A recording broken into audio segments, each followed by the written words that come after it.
रात के 1 बजे आवाज आया मेरी मम्मी का, अरे बाप रे। फिर हम उठनी, फिर देखनी, हम अंदर से दरवाजा बंद करके सुतल रहनी। हमार दरवाजा तोड़े नको हमके पहले काटे के, लेकिन हमार दरवाजा नहीं टूटल। फिर हमार अम्मा के काटे नको, हमार अम्मा कहती अरे बाप रे। फिर हम अइनी, फिर हम देखनी, आवाज हम सुननी, हमारे गाँव के कोटदार के आवाज सुननी, ओकर बाप के आवाज सुननी, ऐसे 2-3 मिलन के हम सकरीन के आवाज सुननी। गोरखपुर में मां और 10 साल की बेटी की हत्या कर दी गई। हमलावरों ने शनिवार रात 2 बजे घर में घुसकर वारदात की। घटना के वक्त 18 साल की बेटी भी साथ थी। खुद को कमरे में बंद कर उसने हमलावरों से बचाया। वारदात चौरी चौरा थाना क्षेत्र के शिवपुर चकदहा गांव की है। पुलिस मौके पर पहुंची तो पूरे कमरे में खून फैला हुआ था। हमलावरों ने मां पूनम निषाद और बेटी अनुष्का को बेरहमी से धारदार हथियार से काटा। महिला के गले समेत शरीर पर कई जख्म थे। पुलिस ने दोनों शवों को पोस्टमार्टम के लिए भेज दिया। पुलिस ने बड़ी बेटी खुशबू के बयान के आधार पर गांव के ही कुछ युवकों को हिरासत में लिया है। शुरुआती जांच में पुलिस का दावा है कि महिला की हत्या अफेयर और पैसे की लेन देन को लेकर हुई थी। पिछले महीने महिला ने गांव के एक युवक संजय पर रुपए हड़पने का आरोप लगाकर शिकायत की थी। पुलिस सभी एंगल से जांच कर रही है। पूनम के पति रविंद्र निषाद की कई साल पहले मौत हो चुकी थी। पूनम 2 बेटियों खुशबू और अनुष्का के साथ गांव के बाहर बने घर में रहती थी। उसका 20 साल का बेटा विशाल बाहर कहीं नौकरी करता है। शनिवार की रात पूनम बेटी अनुष्का के साथ घर के अंदर बरामदे में सोई थी, जबकि खुशबू बगल के कमरे में सो रही थी।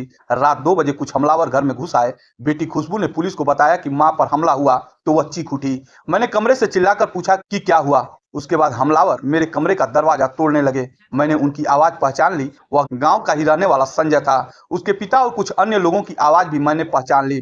संजय का पिता बोल रहा था कि बेटी को भी काट कर फेंक दो। जब वो मेरे कमरे का दरवाजा तोड़ने की कोशिश करने लगे तो मैंने अंदर से ही बोला कि पुलिस को फोन कर चुकी हूँ। पुलिस की बात सुनकर संजय ने अपने पिता से कहा कि यहाँ से चलिए। जब वह लोग यहाँ से चले गए तो मैं बाहर निकली। माँ के कमरे में गई तो वहाँ दोनों खून से लथपथ थे।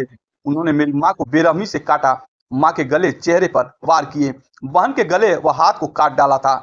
वह जमीन पर पड़ी थी। कमरे में माँ और बहन के खून से लथपथ देखकर खुशबू दौड़ती हुई बाहर आई। पड़ोसियों को वारदात की जानकारी दी। फिर पुलिस को कॉल किया गया। वारदात सुनकर पूनम के ससुर राम जी भी मौके पर दौड़ते हुए पहुंचे। पुलिस और परिजन जब तक पहुंचे तब तक पूनम की मौत हो चुकी थी, जबकि बेटी अनुष्का घायल थी। उसे इलाज के लिए मेडिकल कॉलेज भेजा गया। हालांकि इलाज के दौरान उसकी मौत हो गई। ससुर राम जी ने बताया कि जब मैं घर में पहुंचा तो कमरे में चारों तरफ खून फैला था। बिस्तर पर सोते समय दोनों की हत्या की गई थी। पूरे बिस्तर पर खून लगा था। खुशबू ने दरवाजा अंदर से बंद कर लिया, वरना हमलावर उसे भी मार देते। उन्होंने कहा कि बेटे की मौत के बाद बहू का गांव के एक युवक से अफेयर था। 4 महीने पहले पैसे के लेन देन में उसका विवाद हो गया। इसके बाद बहू ने उसकी पुलिस में कंप्लेन की थी। बेटे रविंद्र निषाद की मौत के बाद ससुर राम जी गांव के बाहर मकान में रहते थे, जबकि पूनम अपनी बेटियों के साथ अलग मकान में रहती थी। पूनम के 2 देवर हैं, दोनों भी अलग अलग मकान में गांव में ही रहते हैं। पुलिस ने बताया कि हमलावर पीछे के रास्ते घर में घुसे थे।